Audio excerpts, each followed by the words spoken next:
The People versus Thomas Montgomery. Can I get appearances? Matt, please, on behalf of probation. May it please the Honorable Court, Delamugni, P number 85374, here on behalf of Thomas Montgomery. Tom, please say your name for the record. Thomas Montgomery. All right, so we're here today for a probation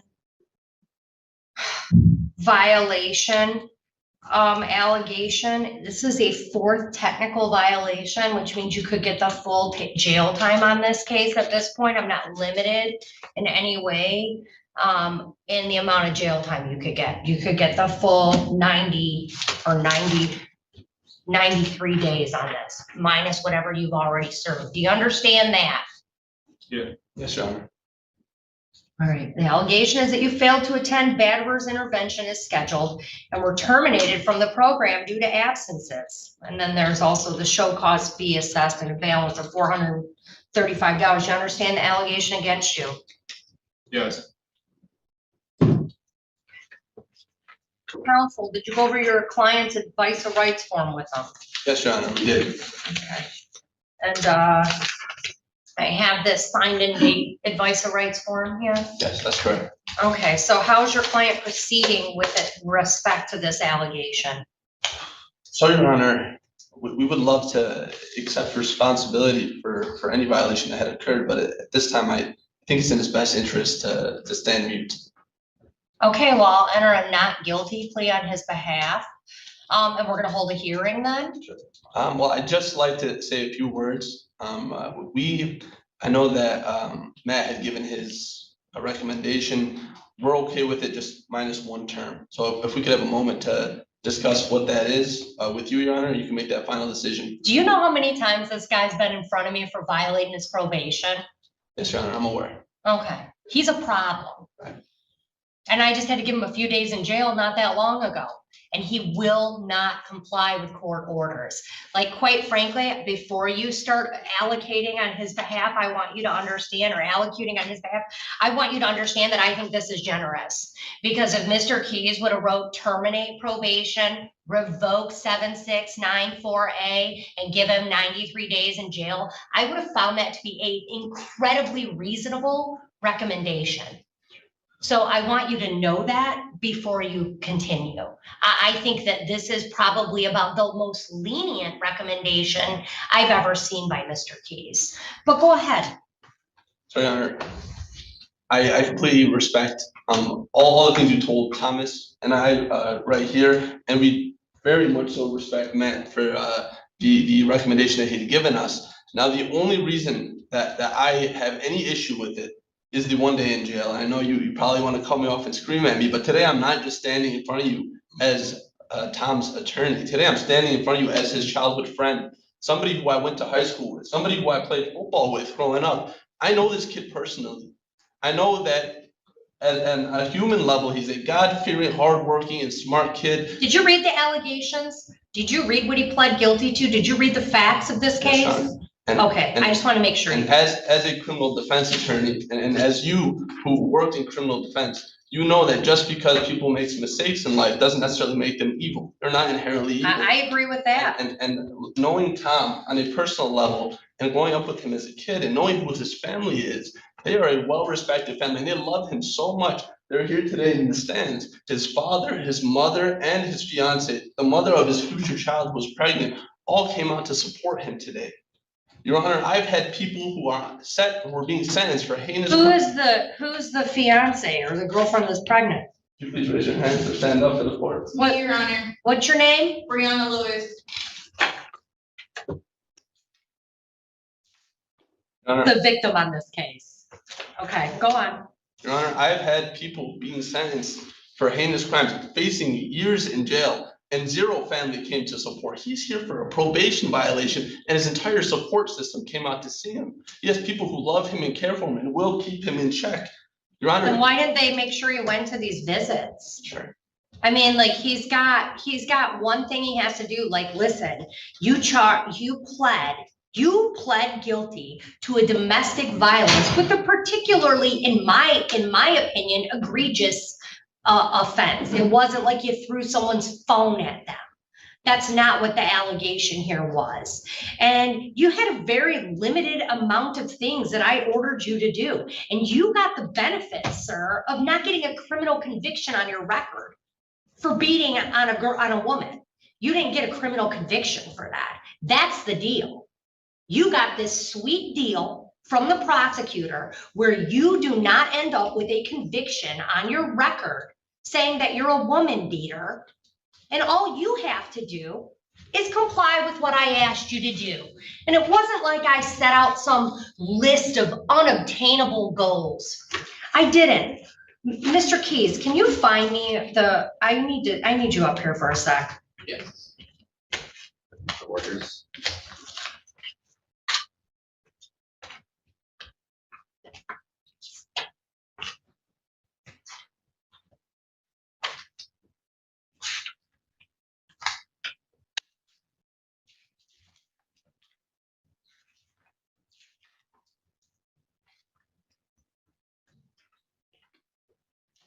Let's see, you had 12 months of probation. You couldn't use drugs, alcohol, or controlled substances, which you did. You've been violated for that. You weren't to have any assaultive contact with Brianna Lewis. I don't know of any of that. You couldn't have weapons or firearms. You had to keep a job. You had to go for treatment and follow recommendations. You had to, which you were already doing. This was something you were doing outside of what I just said you have to keep doing what you're doing, right? You were already seeing somebody. I said you got to keep going. You got to keep seeing them. You have to go to batterers counseling. You have to do 5 days of community service. You had to get fingerprinted, and you had to comply with the payment plan. So literally, you can't have guns, you can't beat people up, you can't do drugs, continue going to your therapy, and go to this one class and do 5 days of community service. That's what I mandated. Does that sound reasonable to you, counsel? It's completely reasonable. It seems so incredibly reasonable, and he can't do it. He cannot get through this. Yeah. So, I mean, you can keep going, but if he's entering a not guilty plea and we're setting a hearing, the only issue we're discussing is bond. Sure. So then how about this? At this point, we'd like to withdraw that not guilty plea. We'd like to accept responsibility for it, but I would like to continue to sort of help you. Well, if you want to allocate on his behalf, I want to take the plea. Sure. And then you can go on. Okay. But I think I've expressed my frustration with him and his refusal to comply with the most basic of court orders. So, okay, sir, do you understand everything that's going on here today, Mr. Montgomery? Yes. You understand that it's your fourth technical violation and I could give you up to 93 days in jail. There's a recommendation from probation that I not do that. Do you understand that? Yes. Okay.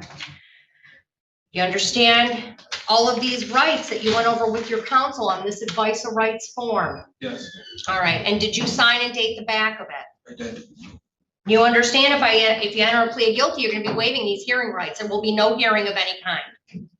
Yes. We're not gonna have a hearing. Matt's not gonna testify that he talked to someone over at the batterers intervention place. I mean, we're not gonna call anyone in to testify.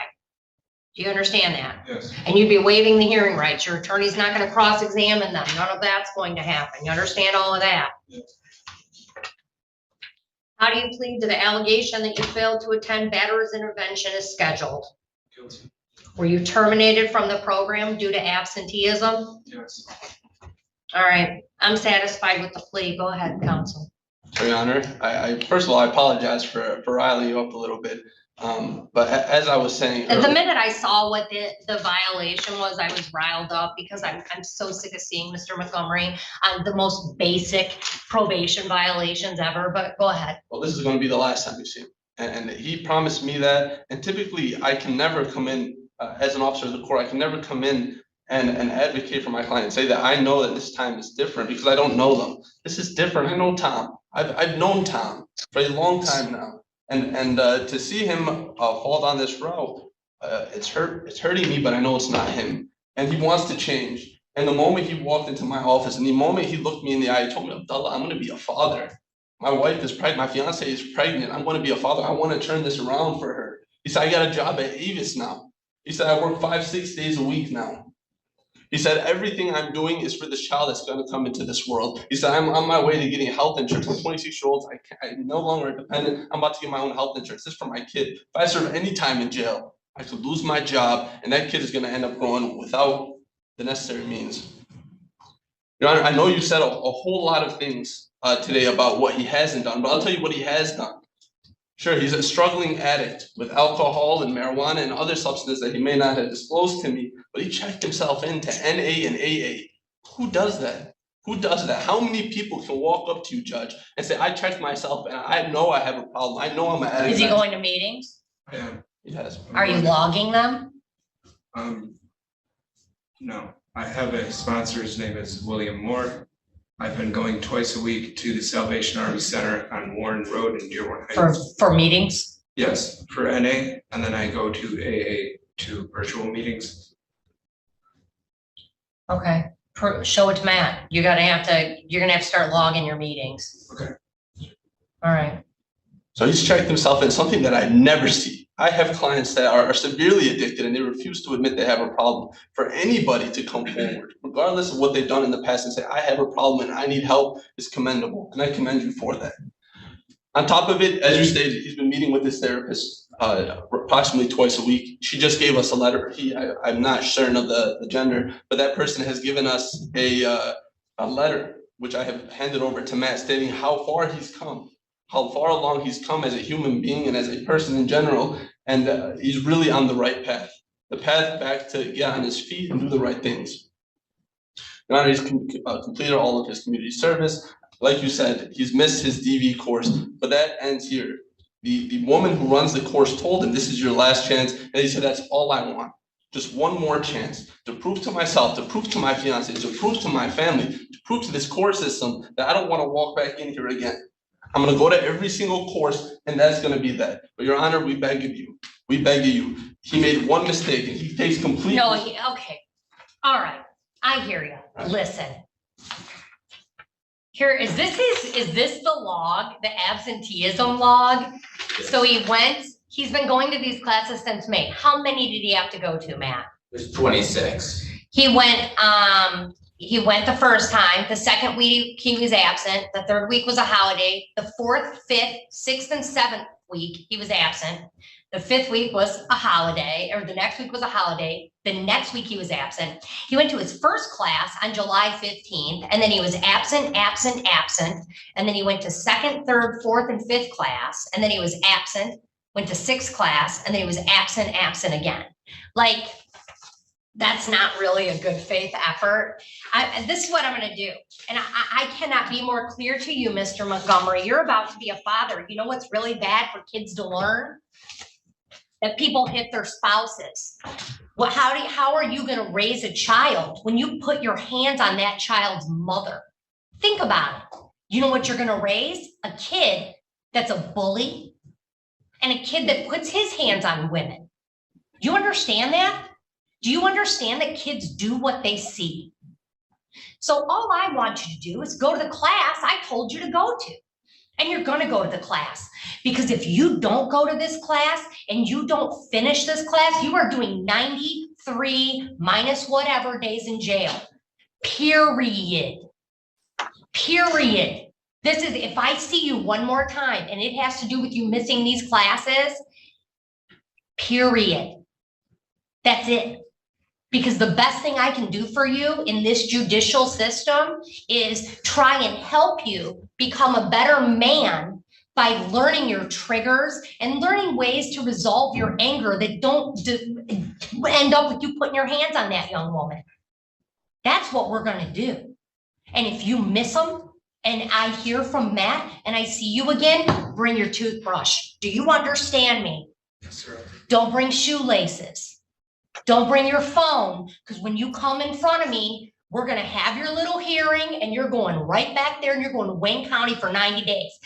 Yes, Judge, I understand, Judge. Yes, Judge, I understand. Good. I'm adopting the recommendation. I am proud of you for going to AA and NA.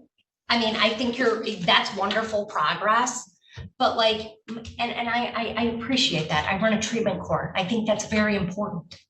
But I'm not going to have you violating these orders when you got the benefit of not getting a conviction on your record. You should be thanking me every time you see me. I do thank you, Your Honor. Keep this. Don't ruin your life. Go to these classes. This is not an option. This is the most important thing in your life right now, is not seeing my face again. We're gonna give him, when's probation up, Matt? Now. It's December, I got to look at the file, I wanna say December. It's coming up. 15th, but So I'm correct. gonna give him extra probation because I don't have a choice, because you want to be able to finish the program on time. So we'll extend probation by 6 months. You're gonna continue with all previously ordered terms of deferred sentence. We're gonna close once everything's been done, and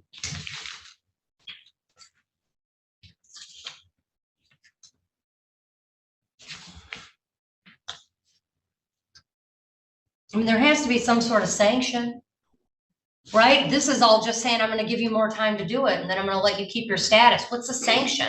What's the punishment if he doesn't do a day in jail?